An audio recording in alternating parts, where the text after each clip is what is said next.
Ayan, oh. Sana naman pamunuan ng Paliparan, ano, Las Marinas, Cavite. Saka pa rin pala ito ng ano, Las Marinas, Cavite. Ayan mga idol. Ayan, nagkakaroon ng traffic dahil, ewan ko, ayan, basag yung kalsada mga idol.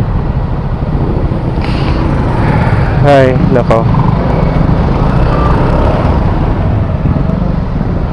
Ito mahirap pagka maraming dumadaan dito mga idol. Saka hindi naayos yung kalsada, ano. Wala, basag talaga. Kaya sana pamunuan ng ano, no, ng Paliparan, no. Paliparan na to, no.